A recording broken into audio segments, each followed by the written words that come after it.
I'm here today with Bob Morton, 3 times winner of the Greyhound Derby and famous owner of Westmead Hawk. Thanks very much for agreeing to talk to us. That's no problem at all. You know, I've always loved greyhound racing. I got involved in greyhound racing over 50 years ago, where I had a very special girlfriend whose brother had a greyhound, and that was the days when we kicked off flapping. And I don't know what I should be speaking about flapping, but that's how I started. So we used to go to all the tracks in the Midlands, racing, etc., etc., and that's where it all kicked off. And then subsequently to that, I was at Wembley Stadium one day, sort of watching trials, where I had dogs with Tommy Johnston, who's a famous trainer at Wembley, and that's where I met Nick Sava. And Nick and I struck up a very good relationship, and we moved on from there. And as a result of this relationship, which has now subsisted for nearly 50 years, believe it or not, that's how we came to end up with Westmead Hawk, eventually Westmead Lord.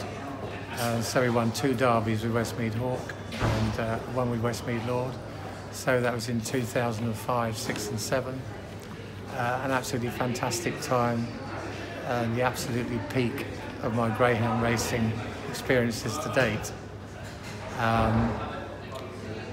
I've always, you know, loved greyhounds. They're super animals, and I did actually have investments on the winners of the Greyhound Derby, substantial wagers. Which won me several £100,000, as well as prize money. As you'll probably know, Hawk was recognised by Madame Tussauds as being exceptional, and an exceptional case was made for him to be the first animal ever to be honoured by Madame Tussauds, where he joined the British Hall of Fame with stars such as Beckham and Rooney and Murray and Hamilton, etc., etc. So it's been a great honour to have him there, and it's been a great advert for greyhound racing as well.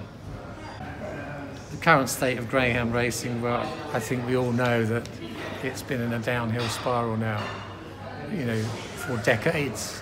When I started off, there were lovely places like Wembley, White City, where you could go and have a fabulous meal, etc., etc. And it's been sad to see the demise of all of these places, particularly Walthamstow Stadium and all the other stadiums that are, you know, which still continue to follow. I think there can be a future for greyhound racing, so long as a proper investment is put into it.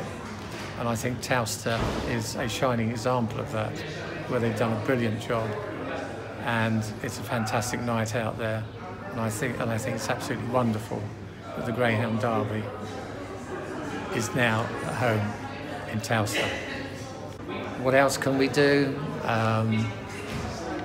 I don't think there is much else that can be done, because there is no one really interested in investing in greyhound racing today, and so I can't see any new tracks opening, and I'm afraid it's basically a dying sport. I think it's brilliant that it's being kept alive by all the initiatives from all the bookmakers who are now investing more back into the sport through Racing Post on TV, etc., etc., and bags and cysts and everything else which has occurred.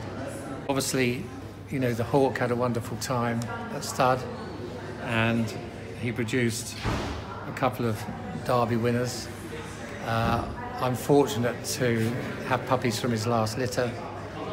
We managed to find the last straw, and I'm really looking forward to those hitting the track probably in something like 6 months' time. We've just moved the racing of the greyhounds from Henlow to Towcester, and looking forward to enjoying some success there. Whether I ever get to the heights again of winning a Greyhound Derby, I don't know. All I'd say is that I've had the most fantastic time at greyhound racing. It's been 50 years of absolute pleasure, and I thank everybody in the sport for making it a most enjoyable time for me and all my family as well, and everyone else that I've been associated with in racing.